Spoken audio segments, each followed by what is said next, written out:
Don't mess with the money. Don't ever mess with the money.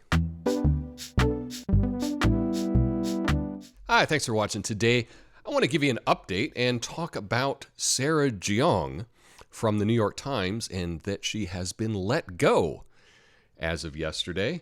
And here from the Hill, Sarah Jeong out at New York Times editorial board. Sarah Jeong is no longer part of the New York Times editorial board. An editor with the newspaper told CNN on Friday, with the writer maintaining that a tweet she sent this week was not a call for people to unsubscribe from the paper.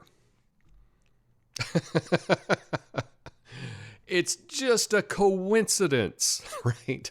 So here, let me tell you what happened.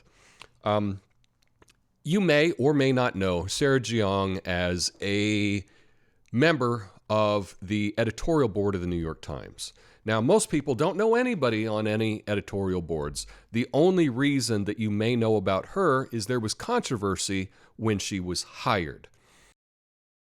When you went back through her tweets, when people went back through her tweets, they found things that were mean.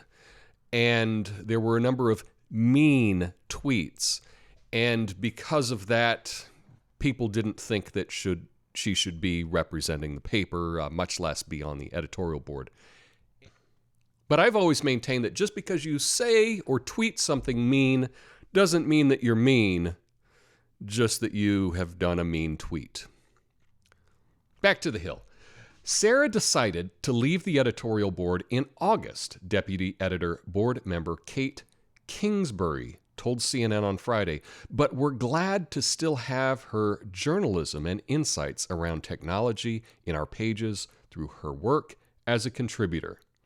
Now, it just so happens that on the same day, there was some controversy that was happening over the New York Times. This had to do with the whistleblower dealing with Ukraine and Trump, and the New York Times essentially outed the whistleblower as a CIA agent, right? Surprise, surprise. And many people were upset by what the New York Times did by outing this whistleblower. And the trend, hashtag CancelNYT, was all over Twitter. And so there was a conversation going on about this. And someone tweeted, quote, "I'm frustrated with New York Times as anyone, but an individual canceling a subscription does nothing. It's self-indulgent. It's not a movement or a boycott. Even if it did matter, it would hurt many great journalists like," and she named a couple journalists, including Sarah Jeong. Well, Sarah Jeong responded, and this is what she said. She says, "You're wrong.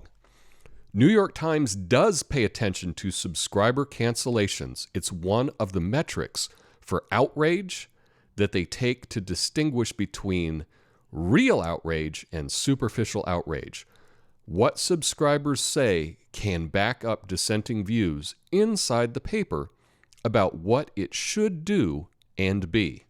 Now, at that point, you could read that and you may interpret that as saying that, yeah, if you want to make a difference, unsubscribe from the paper that I work for. Put your money where your mouth is, right? Quit the New York Times. That's what it seems to say. And further, there's another Twitter response where she says, "I've eschewed children and a mortgage," meaning she's avoided them, "exactly so I can have the freedom to follow my conscience. I will not dissuade anyone else from following their conscience as well." Now, this reads to me like she's saying, I'm a moral person. I stand up for what I believe in. And if you believe the New York Times is doing wrong, you should unsubscribe from the New York Times. That's the way that I read it. And for a member of the board to actively encourage people to unsubscribe from the paper, that affects the bottom line. That's money. That's messing with the money. That's one of the lessons in life. Is you can do anything. You can be mean, right? You can be mean to this group or mean to this group, and people can be upset about it.